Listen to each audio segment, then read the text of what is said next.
Hello good morning, welcome to Abhishek coaching services YouTube channel. और ये video बहुत ही ज़्यादा इम्पोर्टेंट होने वाली है आप सभी लोगों के लिए।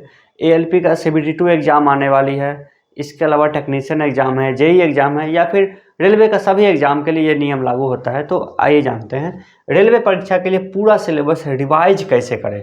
5 पॉइंट आपको हम बताएंगे और आइए जानते हैं कि पहला पॉइंट क्या रहेगा। और ये सभी के सभी 5 पॉइंट इंपॉर्टेंट है, आप इसका अगर ध्यान रखेंगे तो आप ज़रूर से ज़रूर एग्ज़ाम में आपका अच्छा परफॉर्म आएगा। बचे हुए समय को सबसे पहले 2 भाग में बांट ले।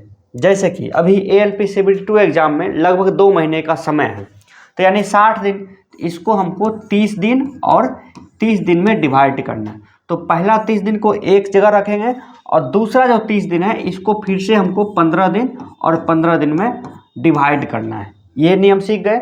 आपके पास जो भी दिन हो, 20 दिन बचा हो तो 10 दिन, 5 दिन, 5 दिन, ऐसे करके आप समय को 3 भाग में बांट ले। ठीक है।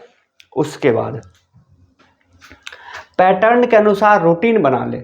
एग्जाम में देखिए क्या होता है कि सिलेबस तो दे देता है लेकिन पैटर्न नहीं देता है। पैटर्न को स्टूडेंट को खुद को ध्यान में रखना है।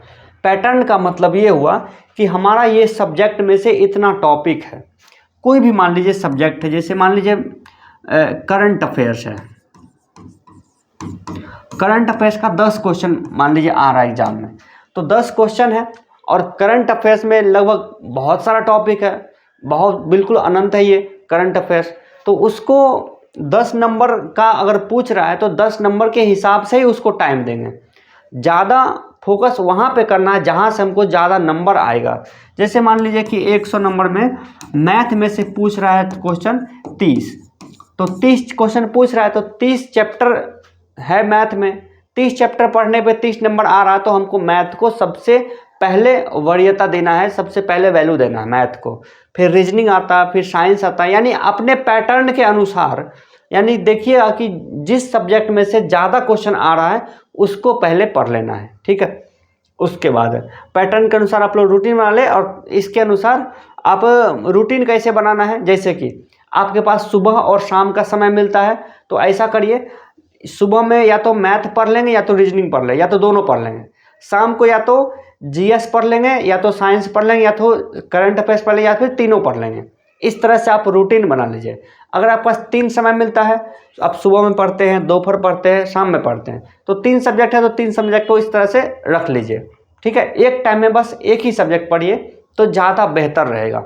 उसके बाद देखिए कि हमारे पास 30 दिन का समय है ना, तो मैथ का 30 चैप्टर है, तो डेली आप एक एक चैप्टर करिए या फिर डेली आप 2-2 चैप्टर करिए।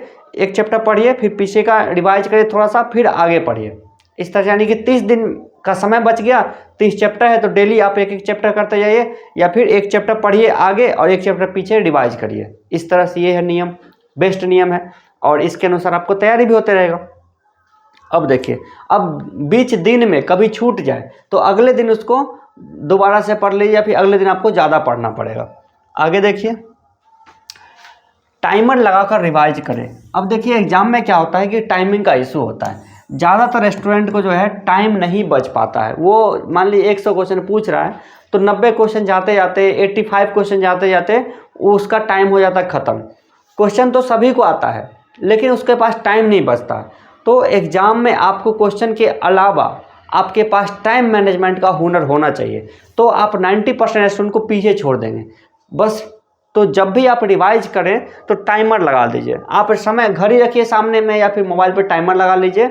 तो उसको, जैसे कि हमको मैथ पढ़ना है तो हम क्या रखेंगे, जैसे कि मैथ का मान लीजिए कि 75 क्वेश्चन का हमको, या फिर मान लीजिए कोई भी सब्जेक्ट का 50 क्वेश्चन का हमको रिवाइज करना है, तो 50 क्वेश्चन के लिए आप अपने अनुसार जो भी आप समय इसमें रखना चाहेंगे, 50 मिनट समय रख लीजिए या फिर 30 मिनट या फिर 40 मिनट। मान लीजिए आपने रख लिया इसमें 40 मिनट, 40 मिनट में हमें 50 क्वेश्चन करना है। 50 मिनट एक क्वेश्चन नंबर 1 से 50 तक जाइए, जो भी क्वेश्चन छूट गया उसको बाद में इसको देख लीजिए। और यही चीज़ आप बार बार करिए। इससे क्या होगा कि आपको टाइम के अंदर क्वेश्चन बनाने में हैबिट आएगी और जो क्वेश्चन नहीं बन रहा उसको छोड़ देंगे, है ना। चलिए, ये रहा, सेट नहीं बनाना है। सेट आपको नहीं बनाना। सेट जब भी बनाते हैं आपका टाइम ख़राब होता है और एग्ज़ाम टाइम में सेट नहीं बनाना चाहिए। इससे क्या होता है, टाइम का लॉस होता है। और टाइम सेट बनाने से क्या होता है कि एक मनोवैज्ञानिक प्रेशर आ जाता है। अगर आप ज़्यादा नंबर ले आएंगे तो आप अपनी तैयारी कमज़ोर कर लीजिएगा। सोचिए कि ज़्यादा नंबर आ ही रहा, क्या ही पढ़ें। अगर आपका नंबर बहुत कम आ रहा है तो आप सोचिए कि यार बहुत कम नंबर आया, डिप्रेशन में चल जाइएगा। जबकि सेट का क्वेश्चन से और एग्जाम के क्वेश्चन से दूर दूर तक कोई संबंध नहीं। जो कॉमन क्वेश्चन है वो सेट में भी पूछेगा, एग्जाम में पूछे। जैसे न्यूटन का 3 ही लॉ है, तो अब कोई सेट में भी आपको तीनों में से कोई एक पूछेगा, एग्जाम में भी तीनों में से कोई एक पूछेगा। तो सेट वाला कंपनी क्या बोला कि यार मेरे सेट में से क्वेश्चन आया था, ऐसा नहीं होता है। जो कॉमन टॉपिक है वो सब जगह पे आएगा। हम भी आपसे पूछ लेंगे तो वो कॉमन टॉपिक है तो आएगा ही आएगा।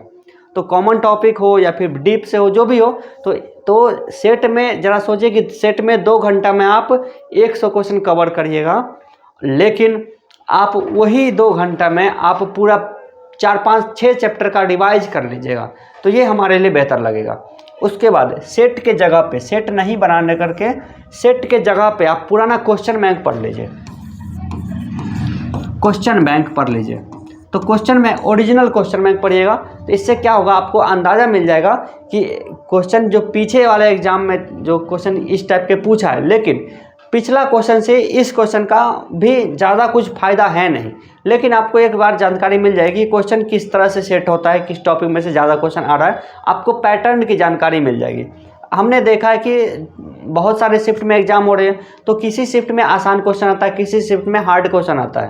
क्वेश्चन में किसी क्वेश्चन बैंक में आपको ईजी मिलेगा, किसी में हार्ड मिलेगा, ये सब चीज़ें हैं। तो क्वेश्चन बैंक आप जरूर पढ़ लीजिए, एक बार पूरा क्वेश्चन बैंक जरूर पढ़ लीजिए। इससे आपको बहुत सारा क्वेश्चन रिपीट भी होता है, लेकिन रिपीट वही क्वेश्चन होता है जो कॉमन होता है। तो ऐसा नहीं है कि सेट में से रिपीट हो, ऐसा नहीं है, ठीक है। तो चलिए हम लोग आगे बढ़ते हैं। और 5वां टॉपिक है खुद का नोट्स तैयार कर ले। ये सबसे बेहतरीन चीज़ है।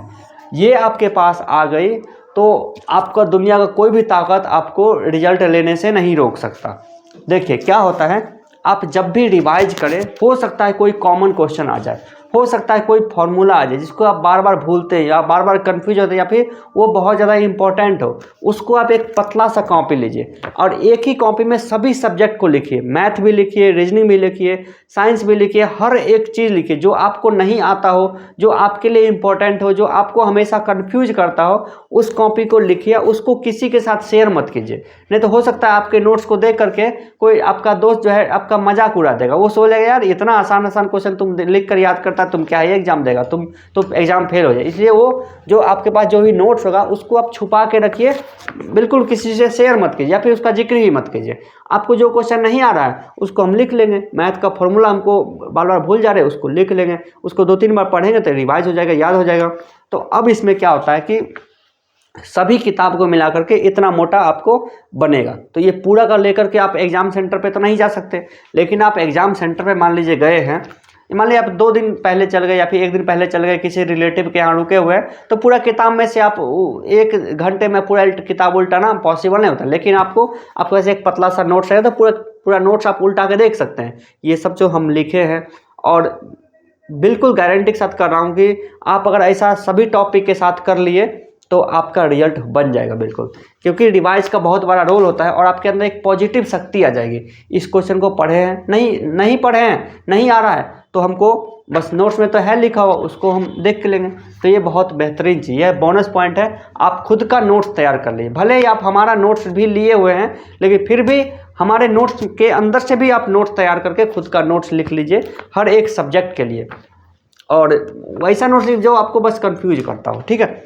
तो अगर आप लोग हमारे गाइडेंस में तैयारी करना चाहते हैं किसी भी एग्जाम के लिए, तो आप मास्टर नोट्स मंगवा लीजिए अपने घर पे। हम मास्टर नोट्स के साथ साथ उसका वीडियो रिकॉर्डेड देते हैं एप्लीकेशन पे, ताकि आप किसी भी सब्जेक्ट को पढ़े, किसी भी क्वेश्चन में डाउट आए तो उसका वीडियो रिकॉर्डेड आपके पास आ जाएगा। तो मान लीजिए कोई परसेंटेज चैप्टर पढ़ रहे हैं, तो परसेंटेज चैप्टर का हमारे पास 3 घंटे का वीडियो रिकॉर्डेड है, तो जिसमें कि हमने हर एक क्वेश्चन को एक्सप्लेन करके वहाँ पे लिखा हुआ कैसे बनाना है, एग्जाम में कैसे क्या करनी है। तो आपको अलग से कोई भी कोचिंग की जरूरत नहीं पड़ेगी, आप मास्टर नोट्स लीजिएगा और उसका वीडियो निकालिएगा, जब भी आपको पढ़ना हो पढ़ लीजिएगा। लाइव हम इसलिए नहीं करवाते हैं क्योंकि लाइव में टाइम ज़्यादा लगता है, आपके पास हो सकता है सुबह का टाइम फ्री नहीं हो सकता है तो उस समय आपका क्लास छूट जाएगा। लेकिन रिकॉर्डेड क्लास आप कभी भी किसी भी टाइम देख सकते हैं, जितना मन उतना बार देख सकते हैं, आज से 6 महीने बाद भी देख सकते हैं। और हम जो बेस्ट से बेस्ट जो पढ़ाते हैं वो रिकॉर्डेड बैच में रहती है, तो आप वहाँ से देख लीजिए। Recorded batch plus master notes, यही है तरीका। हमारा एप्लीकेशन इस तरह से दिखता है, प्ले स्टोर पे आ जाती है, और हमारा मास्टर नोट्स का कवर पेज कुछ इस तरह से है।